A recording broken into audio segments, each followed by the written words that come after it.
Welcome back to Ingwa News. The Marathi Bhasha Nether Committee has reiterated its demand for Marathi to be declared mother tongue of Goa. The committee argues that the Marathi is widely spoken, used in official works, and dominates Goa's print media, with most Goans reading Marathi daily. The demand has reignited the language debate in the state. मला माहित नाही. संजय हरमलकरांना त्यांनी आश्वासन दिलेलं होतं. मला तर अनेक वेळा त्यांनी सांगितलं. एकदा त्यांचा वाढदिवस होता पणजीच्या कार्यालयामध्ये.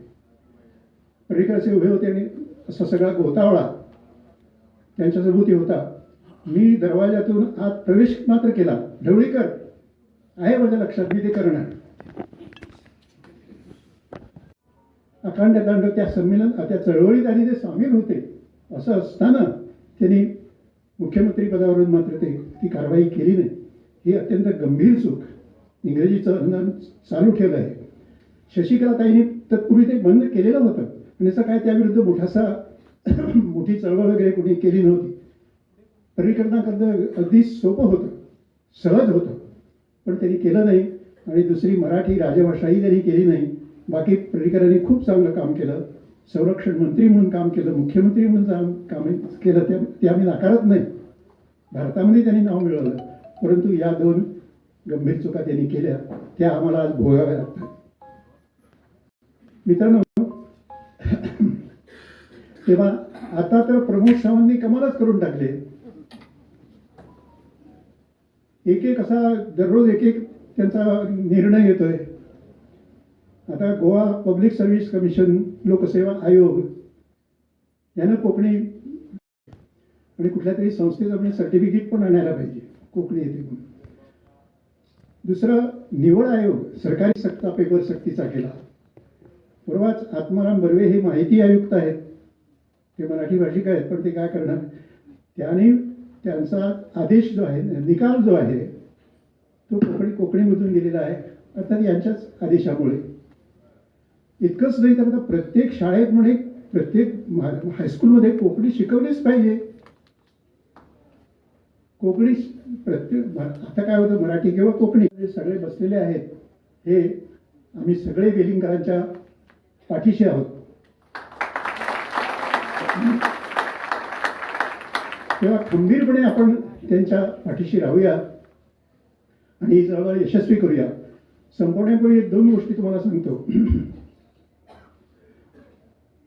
आज काय झालेलं आहे की साहित्य अकादमीनं कोकणीला मान्यता दिल्यानंतर एक असा समज पसरवला गेला आणि अजूनही ते चालू आहे की आम्ही सगळे लोक कोकणी बोलत होतो, आता कोकणी भाषा झाली म्हणजे आमची सगळ्यांची भाषा कोकणी झाली,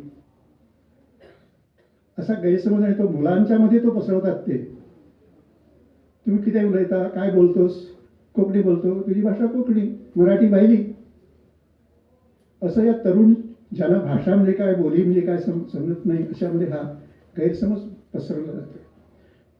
तेव्हा भाषा काय, भाषा म्हणजे काय, नुसतं बोलणं म्हणजे भाषा झाली का? भाषा म्हणजे जे शिक्षण, आमचं शिक्षण मराठी आहे, आमचं लेखन मराठी आहे, आमचं वाचन मराठी आहे, तेव्हा आमची भाषा मराठी. आम्ही कोकणी बोलत असतो तरी आमची भाषा मराठी आहे. आणि मराठी भाषिक आपण आहोत, नुसते प्रेमी नाही.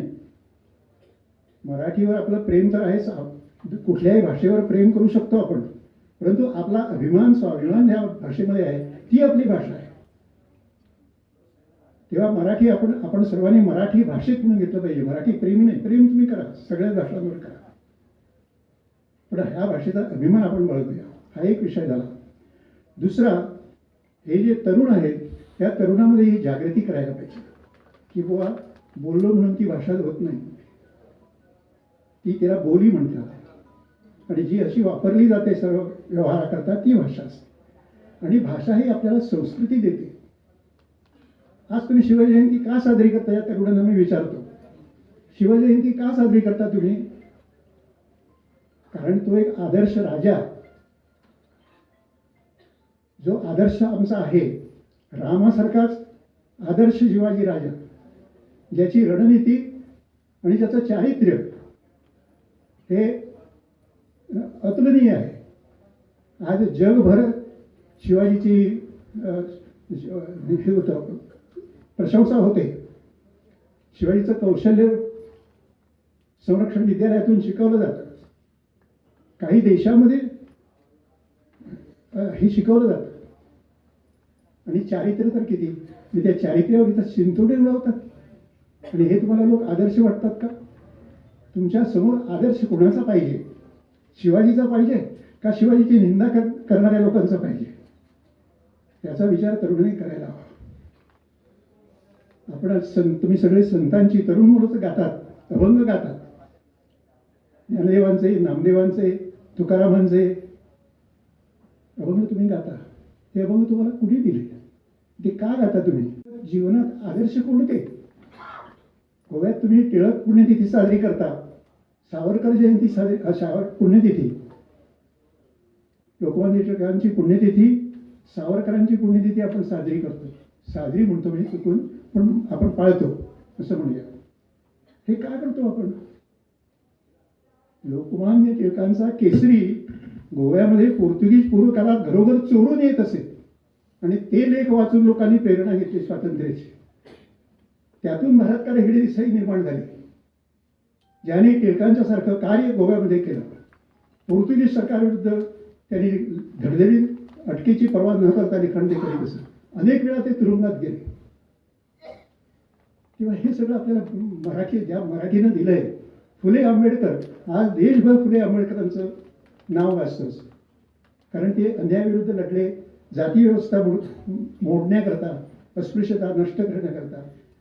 असेही आदर्श मराठीनं, महाराष्ट्रानं म्हटलं तर कुणालाही वाटेल, मी म्हणत नाही, मराठीनं आपल्याला दिलेले आहेत.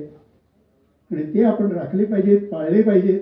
नसेल तर आपलं जीवन निरर्थक होईल. हे जर आदर्श नसतील, तुमच्याकडे आदर्श कुठले राहणार? कोण आहे? तुम्ही आता जी नवी भाषा अंगीकारू पाहता, त्याच्यात काय आदर्श आहेत?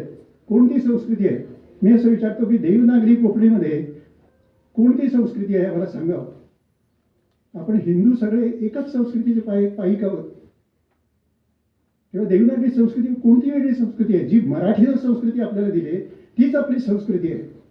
तेव्हा हे सगळं केवळ अन्याय होतोय म्हणून तर ते आदेश देऊ शकतात राज्याला की राजभाषा झाली पाहिजे. आम्ही त्यांना निवेदन दिलं, परंतु त्याने आमच्या अपेक्षा होती की ते निर्णय घेतील. त्याने निर्णय घेतला नाही. त्याने आमचं निवेदन काढून गोव्यात पाठवलं. इथल्या चीफ सेक्रेटरीनं काढून ते पाळायला तयार झाले. वास्तविक राष्ट्रपतींना त्यांनी कळवलेलं आहे. या राष्ट्रपतींचा पण अवमान आहे असं मी समजतो. तेव्हा आता हे काही चालणार नाही. हे मराठी पण हक्क आहे, ते आहे, ते आहे असं जे सांगणं चाललंय नाही, आम्हाला फसवलं जात आहे. तेव्हा आता एकच निर्धार करूया, मराठीची उपेक्षा आम्ही सहन करणार नाही आणि मराठी राजभाषा झाल्याशिवाय स्वस्थ बसणार नाही. मराठी राजभाषा झालीच पाहिजे. आपण एक गोष्ट द्यायला हरकत नाही.